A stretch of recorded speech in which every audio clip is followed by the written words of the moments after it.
Hey guys, it's 21 Maxwell here, and welcome to episode 103 of the TNA Impact Wrestling TEW2013 Let's Play.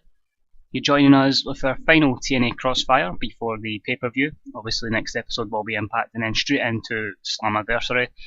So it's another show where we'll build up towards the pay-per-view, get a couple of people over that need to be over and have momentum going into the pay-per-view, and building up a few storylines as well.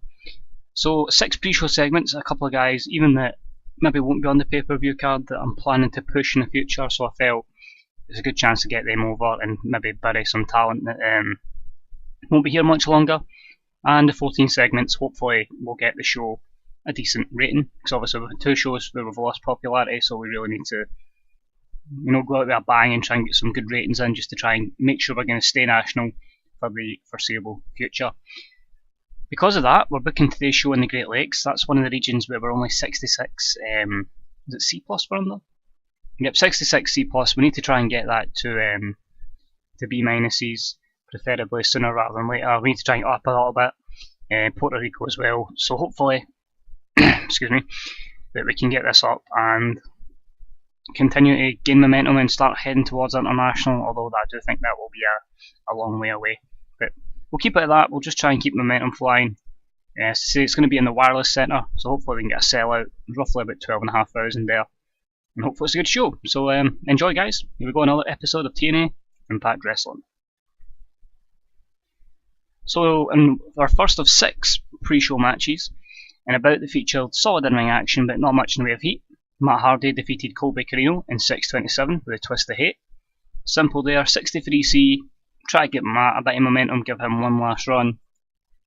No worker improvements, no very many negatives there. You're always going to get soft drug habits for Matt Hardy, but hopefully he can continue to gain some momentum. And about the featured great action and average heat, Joey Ryan defeated Matt Sydal in 8:28 with a double underhook facebuster, 65C. We were planning to push Matt Sydal, and then he had 2 very quickly. Two very quick in a row, to be honest, like instantly. Incidents regarding him smoking a soft drug, so to say. I think we all know what it is. So with that, he's going to get jobbed out a little bit, and if he does it again, he's probably going to get fired. But worker improvement, Joey Ryan improves his flying skills, and overall, it's just poor gimmick holding back, and obviously Matt Sydal's soft drugs habit. So we'll see where that goes.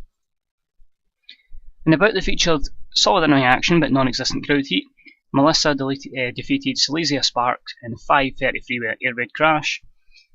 First time we're using Silesia, just thought she'd be good to use as a kind of enhancement talent at the moment before we build her up. She's only 24, so hopefully over time she'll be a good member of the roster. It gives Melissa a bit of overness. She stands out as looking good. Silesia's gimmick, the forced face gimmick, got 100, so that's good.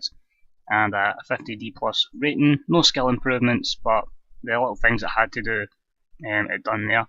We are also planning to bring in a lot of female managers and a lot of managers, but at the moment I'll not be able to show that this episode because the decisions is blocked out when you're at this screen, and after this taping we go straight to the next taping. So by the next episode I'll go through who we're looking to bring in, and maybe what kind of stables or who we're looking for them to manage. So I'll just put that in there, and that's for the next episode. And the match had some good action, but not much in the way of heat. Bram defeats Rhett Titus in 6:44 with a KO, 56C-. Again, just building up Bram. Titus was happy to do the job. No skill improvements, but hopefully building up Bram. And the match had some good action and average heat. Soldier Ant defeats Jacob Goodnight in 7:10 with a pinfall, 58C-. Not really a believable match having a luchador or a high flyer beat Jacob Goodnight, but his contract's run out. We're going to let him go, so let's job him out as much as possible and try and get that overness onto someone else and get somebody else momentum. It was a small gamble bringing Jacob Goodnight in or bringing Kane in, but it's just not really worked, to be honest. He's just over the hill. And the match had some good action, but not much in the way of heat. Morrison defeated Matt Taven in 9:29 with a super kick. Disappointingly only a 50D, these guys don't click. I thought this would have been a good one. Finally the colour commentary gives the match a boost. I know it says it's low announcing experience, but I think over time, when the guys have got performing on Crossfire, they'll get their partnership up. It could be something good. I think it's Matt Striker and someone to get him some overness, but over time I think it'll help us long term, so we can afford to kind of have it having a negative at the moment. And that's us right into the show then. So we start off in a bout that featured great action and a good crowd. Samoa Joe defeated Harry Smith in 11:46 when Angelina Love interfered, causing the pinfall, 68C+. Joe's now switched to World's Most Dangerous Man gimmick, which got him an initial 93 rating. And he's improving his technical and performance skills, so perfect for Joe there, and he's really building up to be hopefully one of the main guys in the company. And the match had some good action, but not much in the way of heat. Robbie E actually wins a fight and defeats Davey Richards in 6:45 by quick cradle. Only a 49D+, but we were literally building Robbie E up from scratch. Colour commentary gave the match a boost. Booking decisions, but again, he's going to have to get some shock victories to build him up. We see Samoa Joe and Angelina Love in the backstage area. Matt Striker approaches them. Joe, Angelina, I have it on authority that General Manager of TNA Crossfire, Steve Austin, has asked me to tell you you must leave the premises of the area, so you don't interfere in CM Punk's match tonight. Angelina looks incensed by screaming, What? What the hell? What are you telling me? Joe looks calm. He says, Angelina, it's cool. We can deal with this. Get your stuff together. We'll go for a meal or something. We don't need this. I've won my match. I feel good. As for Punk, good luck tonight, because this Sunday, I'm going to kick your skinny fat ass. Good, well done if you remember where that came from. And take that title. So Joe's setting up for the big match at the pay-per-view. And a 68C+ there. The performance of Samoa Joe was good. Only a 68C+, but again, it is what it is, and we're just trying to get Joe over, and get Angelina Love over a little bit in this angle as well. And a match that had some good action, but not much in the way of heat. Mia Yim defeated Velvet Sky in 6:48 by pinfall with a kiss of the dragon, following botched interference from Melissa, which continues the knockout storyline. 55C-. Velvet's literally just a jobber now. Mia Yim, some places she's really over, like literally nearly upper mid-card over on this. She's doing great, really rolling as champion. Melissa gets her title shot on Impact. And then we'll see where we go for there regarding the pay-per-view. How we book it, but it won't be Melissa. It shouldn't be Melissa unless they make a last-minute decision. And about this had solid in-ring action, but not much in the way of heat. The Kingdom of Paul Burchill and Redmond defeated the VIP list in 5:49 when Paul Burchill defeated Showtime by pinfall with a C4. 49D+, not too bad considering it is 4 talents that are in roughly lower mid card, and it's going to take a bit of time to build them up, but hopefully we can have an ever expanding tag team division. Paul Burchill improves his rumble skills and his performance skills. I think there'll be a lot of negatives there, yep, understandable.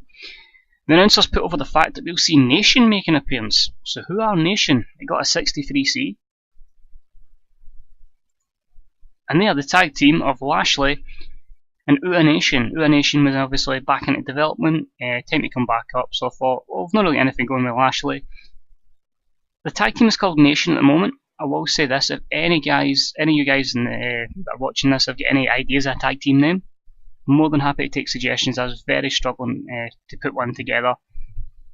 So I just went with Nation because Nation of Domination and Ua Nation. But all names put in the chat will be put under the comment section, so I'll put into consideration, and hopefully within 2-3 episodes time that one of the names will debut as the tag team name. So up to you guys what you think you'd like to put their tag team name as, and we'll roll with it. But in a match anyway that had some good action, but not much in the way of heat.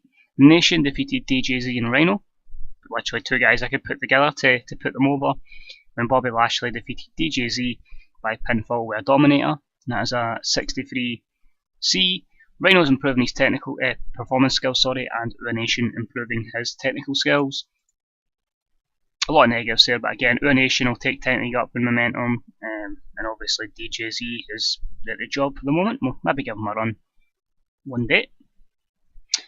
And about the featured great action, a good crowd. Adam Cole defeated Chris Hero in 8:46 with pinfall with a Florida Key. 69C+. I'm really disappointed. I want these two to make some magic happen, and it just doesn't seem to take place.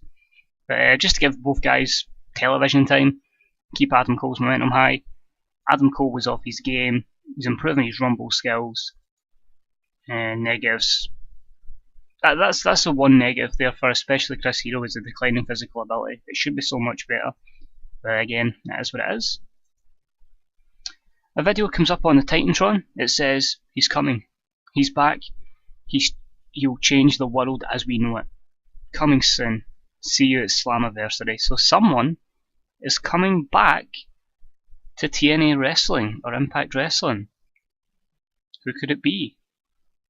74B minus is how over they are. So we'll find out who that is. That debutant will make their presence known at Slammiversary, or debutant, their return at Slammiversary. This one's disappointed as well. I was really hoping this would have went over. And about the featured great action and a good crowd, Ricochet defeats Rocky Romero in 12:30 by pinfall with Chocolate Rain. Only a 61C. Really disappointed because Rocky Romero is massive over on this. Ricochet is like 70 odd over on this, so I thought this should get us at least an 80. So disappointed that only got a 61C. We'll try to build Ricochet up again. He obviously hinted his face turn that's going to happen soon. Fans recognise it's not his strong suit. No skill improvements. Just booking decisions. Ricochet's stamina. Just I did go all out. I suppose that could have maybe cost it. So what about that? But disappointing that it can't go longer than 12 minutes. And then this is how we get some good ratings. We're backstage with CM Punk. So tonight I've got to take on my old friend Shinsuke Nakamura. Well, Samoa Joe has done what's best for him and decided to leave the arena. It's time for me to do what I do best every night, prove that I am the best. So Joe, wherever you are, tune in and see what's coming your way this Sunday. 91A, Punk's always going to deliver in the mic, so if I ever want a high rating, just put Punk in a promo, and that can always save any show. The World storyline continues. He switched to a cocky face gimmick because he had to change his character. 100 rating for that, so that's perfect. Because that is literally what Punk has, a cocky face. And that could have been even better if it wasn't for the cold crowd, but you know, you can't have everything, you can't burn the crowd out too much.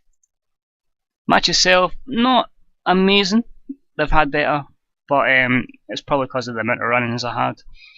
And the match had some excellent in-ring action and great heat from the audience. CM Punk defeated Shinsuke Nakamura in 2019 by pinfall with a go to sleep. During the match we had Kota Ibushi run in and attack CM Punk, although we had Bully Ray also attack Shinsuke Nakamura. A 79B there. It ties up so many storylines, although it just says the world storyline, the title storyline there. There's obviously Team 3D are facing Nakamura and Ibushi at the pay-per-view. The tag titles. Disappointing the announcement wasn't up to the standard of the match, but again, that will come with time. CM Punk improving his performance skills. So many positives, quite a few negatives as well. But we can work on that. Then Nakamura and Ibushi start to brawl with Team 3D, heading to the back, leaving CM Punk alone in the ring. That got a 76B-.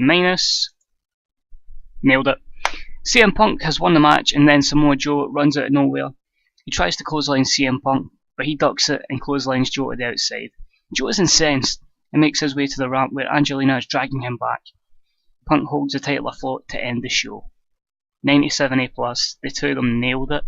Hopefully that gives Samoa Joe a big boost having such a high segment with Punk. But I'm absolutely delighted with that. That couldn't have went any better. Great way to end the show, and hopefully it gives us a very good rating. So we'll find out. Not because of the matches, we still get a 78B and we lost popularity in 11 regions. So Crossfire is not doing us very many favours. I don't know, I think one problem we have is Punk and Adam Cole, rating wise, are just far ahead of anybody else. And I just don't have the undercard to back it up. And if somebody doesn't fight Punk and doesn't have a great rating, then we seem to lose popularity.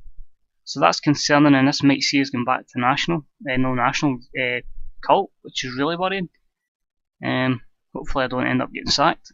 But that's it for this episode, guys. Disappointed to leave it in that kind of note, considering we finished with a 97 rating. But we can only keep on trying to improve and hopefully nail some momentum again from the pay-per-view. From this Impact and then the pay-per-view onwards. So we'll see what happens. If you enjoyed the video, guys, please leave a like.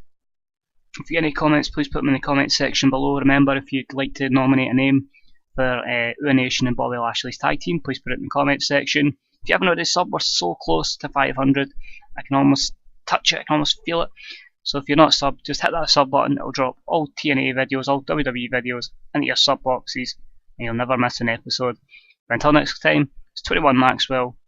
I'll speak to you all real soon. Bye bye.